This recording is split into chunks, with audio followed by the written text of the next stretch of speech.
à tous, bonjour Jean-Étienne. Bonjour Daniel. Aujourd'hui, nous allons vous parler de l'analyse technique, de ses principes, de ses fondements, et nous allons vous expliquer ce qui est le plus important, comment l'analyse technique peut vous aider à améliorer vos performances d'investissement. Et enfin, tu m'as dit, Jean-Étienne, que tu avais deux idées, deux tuyaux pour améliorer la connaissance des gens qui nous écoutent en analyse technique. Alors, on va commencer sur la définition de l'analyse technique. Qu'est-ce que l'analyse technique? Alors, il y a une phrase ici d'un des grands analystes techniques américains, John Murphy. Alors, si tu peux nous la lire et nous dire ce que tu en penses et la compléter si tu le souhaites. Eh bien, donc, John Murphy, après avoir lu la plupart des ouvrages, résume comme cela l'analyse technique. C'est l'étude d'un marché à l'aide des graphiques, dans le but de prévoir les tendances futures. Et en fait, c'est une boîte à outils qui va nous aider dans nos prises de décision sur les cours de bourse. La base de l'analyse technique, c'est que toute l'information utile est dans les cours, donc elle est dans le marché. Les cours évoluent en tendance et non pas n'importe comment, et l'histoire se répète. Donc nous allons apprendre tout ceci pour appliquer ça à nos scénarios, court, moyen, long terme. Alors, on va illustrer ce que tu viens de dire par un graphique. Alors, c'est un beau graphique, hein.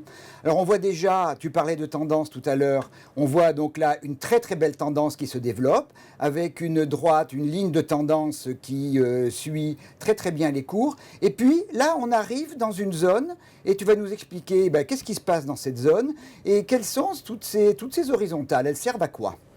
Eh bien, ces droites horizontales, notamment celle qui est le plus haut, nous montre que le marché, pour la première fois, a fait ce que nous appelons un sommet ou un top. C'est donc une première victoire des vendeurs sur les acheteurs. Le marché revient en arrière sur la droite la plus basse. Et là, nous observons que les acheteurs renvoient le cours à la hausse, buté une deuxième fois. Ce phénomène de double butée sur un niveau de prix, nous appelons ça une résistance. Et donc, nous allons exploiter ce phénomène pour observer la troisième fois. Soit le marché continue à baisser, soit les acheteurs essayent de casser cette espèce de plafond. Et s'ils y arrivent, nous tirons un scénario simple. Les acheteurs sont les plus forts et le mouvement va se poursuivre un certain temps. Et nous allons même pouvoir calculer des objectifs d'évolution des prix. Écoute, c'est très bien ça. Alors, comment ce travail-là va améliorer les performances d'investissement de nos auditeurs? Eh bien, l'essentiel de la boîte à outils, c'est de savoir détecter, qualifier les tendances. Est-ce qu'elles sont haussières, baissières ou ce que nous appelons tendance latérale? À quel moment les tendances sont sur le point de s'achever, de se retourner? Nous avons des objectifs. Ce que nous voulons surtout, c'est non seulement savoir quoi acheter, mais beaucoup plus difficile, quand acheter, quand vendre. Ce que tu appelles être en phase avec les marchés. Principal intérêt, nous allons pouvoir, par cette maîtrise du temps, améliorer notre perception des risques financiers et ce que nous pouvons gagner si notre scénario est bon. Ce rapport, qu'est-ce que je peux gagner, qu'est-ce que je suis prêt à risquer, c'est ce que les anglo-saxons appellent le money management. Et c'est l'essentiel pour gérer ensuite nos émotions, puisque le fait d'agir sur les marchés, que ce soit à titre privé ou à titre professionnel, génère des émotions intenses, puisque personne ne peut prévoir les cours à venir. Nous prévoyons la tendance, ce qui est tout à fait différent. En fait, tu as donné les éléments essentiels, à savoir contrôler et maîtriser les risques, contrôler et maîtriser ses émotions, définir une stratégie en particulier dans une tendance et savoir comment rentrer, où rentrer, trouver les niveaux d'invalidation et se donner des objectifs. Absolument. Et tout ça, c'est l'analyse technique qui permet de définir tous ces éléments. Résumé en quelques mots. Alors, tu m'as indiqué tu as donné deux conseils, deux tuyaux pour ceux qui veulent améliorer leurs compétences en analyse technique. Est-ce que tu peux nous les rappeler?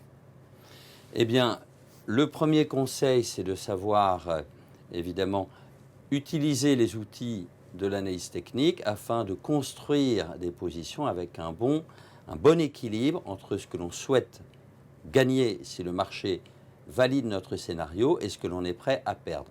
Je dirais que le deuxième conseil, c'est de se former aujourd'hui, demain, après-demain. Il faut toujours se former dans la très nombreuse littérature et peut-être as-tu quelques idées sur les meilleurs auteurs. Ah ben écoute, moi j'ai en permanence à côté de moi au minimum trois ouvrages que je considère comme fondamentaux.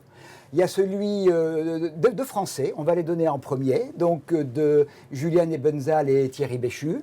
Il y a ceux de deux Américains, John Murphy dont on vient de parler, et Martin Pring. Ils sont donc toujours à côté de moi. Et puis, tu as un deuxième conseil à donner à nos auditeurs. Eh bien, ne pas rester seul.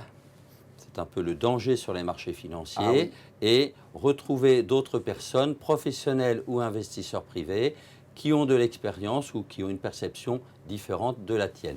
Et pour ça, il y a une excellente association qui remplit ce double rôle. Tu veux parler de l'AFAT, de l'Association française des analystes techniques. Absolument. Alors, eh bien, écoute, on va la présenter rapidement.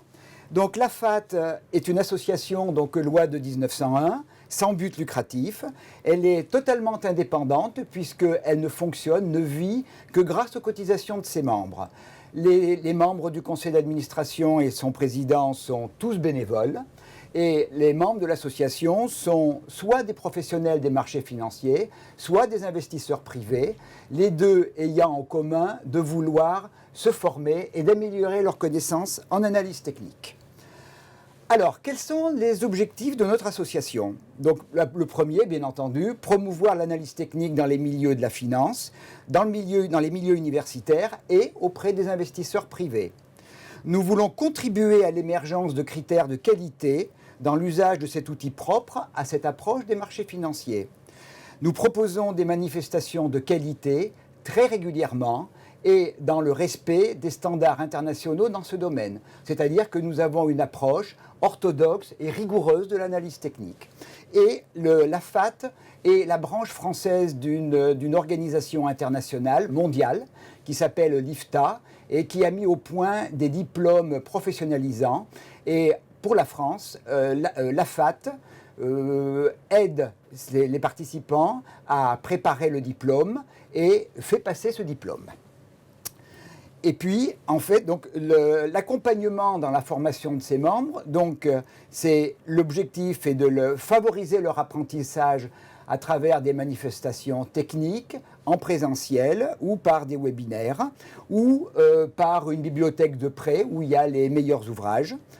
Promouvoir donc ces ouvrages consacrés à l'analyse technique et enfin aider les membres à connaître les différents types de produits financiers, à comprendre les risques liés à ce type d'investissement et à développer les techniques permettant d'améliorer leur performance.